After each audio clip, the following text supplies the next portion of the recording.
Olá, galera! Eu sou a Sá Menegoto e estou aqui para contar a história do Richard Ramírez, esse garoto bonitinho da foto.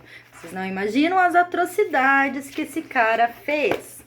Bom, iniciando lá quando ele nasceu, em El Paso, que é uma cidade localizada do lado direito da fronteira onde está o Texas. Ele nasceu em 28 de fevereiro de 1960, filho de Julian e Mercedes Ramírez, que eram imigrantes mexicanos. Ele era o mais novo dos 7 filhos e vivia num lar extremamente católico e rigoroso.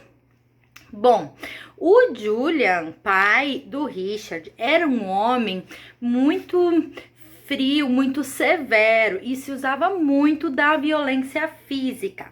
Isso fez com que Richard, ainda na infância, começasse a se tornar uma criança muito retraída, sabe? E que não tinha interesse em interagir com outras crianças. Já na adolescência, ele abandonou a escola e começou a passar muito tempo com o tio dele, o tio Mike. Mike, por sua vez, havia servido no Vietnã e adorava contar as atrocidades que tinha cometido por lá para seu sobrinho Richard. Inclusive, ele mostrava fotos das coisas que havia feito.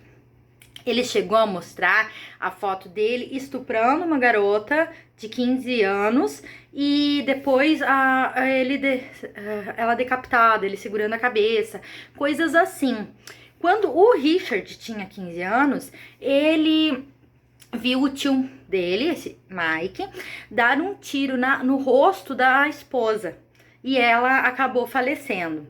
Então, você veja, não é um ambiente ideal para se criar uma criança, não são histórias ideais para se contar com vanglória para um adolescente. E isso foi o início da vida do Richard Ramírez. Aos 17 anos, ele já tinha abandonado a escola, passava muito tempo consumindo maconha e ouvindo heavy metal. Era conhecido por cometer pequenos crimes.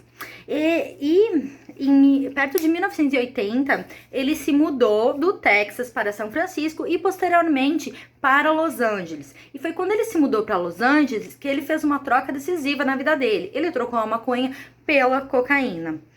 Então, ele teve 2 sentenças por roubo de carros. E quando ele terminou de cumprir essa segunda prisão, ele cometeu seu primeiro assassinato, que foi em 28 de junho de 1984. Ele estuprou e esfaqueou uma senhora de 79 anos, chamada Jane Vikov. Depois roubou suas joias. Em março de 1985, ele encontrou Maria Hernandes. Ele estava armado e atirou. Ela se fingiu de morta e sobreviveu. Porém, ele, naquele frenesi assassino, entrou no apartamento e encontrou Daily Okazani, que era colega de quarto da Maria Hernandes. Ela não teve a mesma sorte e morreu com um tiro. Na mesma noite, ele saiu e encontrou Tsa Lian Yu. Ela foi arrancada do seu carro. O Ramírez atirou várias vezes nela, que morreu no dia seguinte no hospital. Você vai ver que a história do Richard se difere das outras histórias que eu contei aqui, porque depois que ele começou a matar, ele não parou mais. 3 dias depois, ele abusou sexualmente, mas não matou uma garota de apenas 8 anos de idade. Uma semana depois, aconteceu um assassinato que mudou um pouco as coisas para ele. Por quê? Porque ele pegou um casal, Vincent e Maxine Zazzara. Ele os matou e arrancou os olhos de Maxine como troféu. A partir daí, ele começou a se interessar mais por casais. Eu acho que o desespero de um deles vendo o outro ser morto, torturado, judiado, causava uma certa excitação nele, entendeu? Ele gostava muito de ver o sofrimento alheio.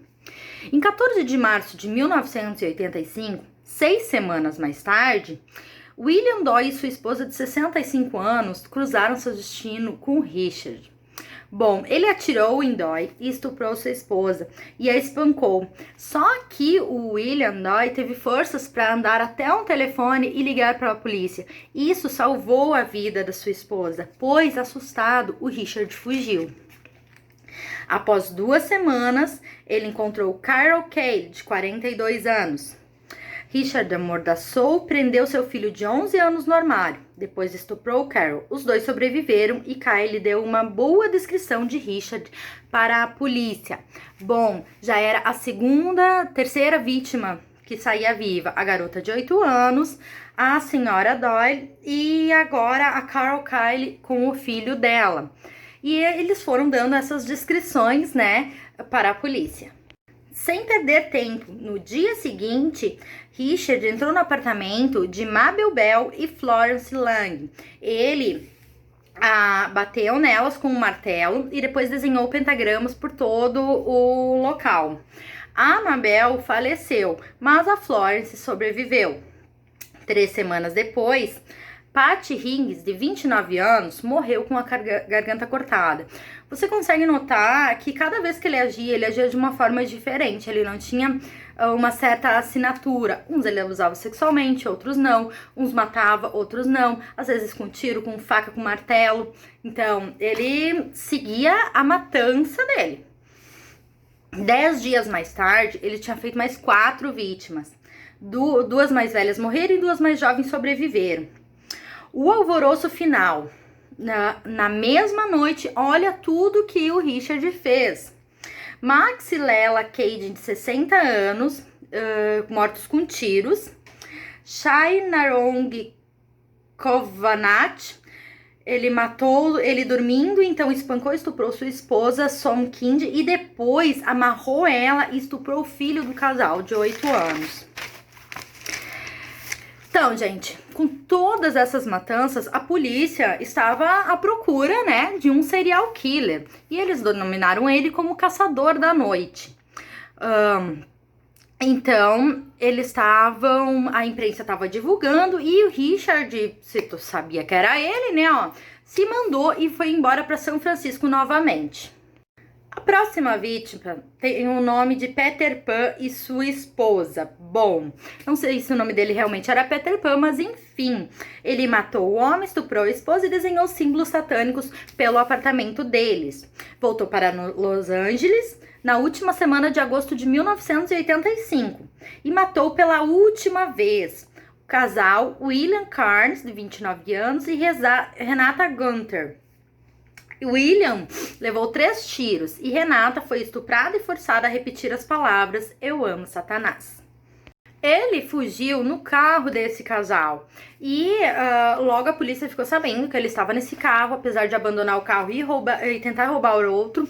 Transeuntes que viram sua foto na televisão pararam ele e começaram a espancá-lo. Teriam o matado se a polícia não tivesse chegado para prendê-lo. O julgamento durou ao todo 14 meses e teve ampla divulgação. Ramírez ficou muito famoso entre as meninas e ele tinha muitas pretendentes. Chegou a se casar com uma delas na prisão. Elas achavam ele muito bonito e charmoso.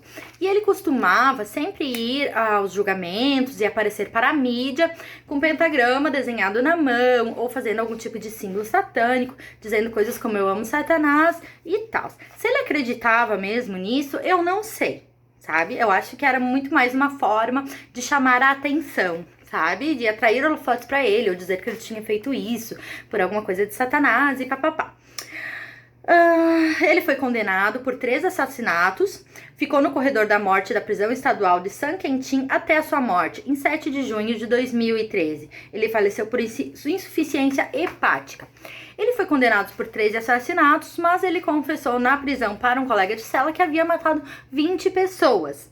Sinceramente, eu acredito. Porque depois que ele entrou nesse frenesi assassino, foi muito rápido. Ele saiu matando indiscriminadamente. Ele saiu judiando de pessoas, né? Ele queria ver dor e sofrimento. E ele causou isso a muita gente, até chegar ao fim da sua vida. Espero que vocês tenham gostado da história do Richard Ramírez.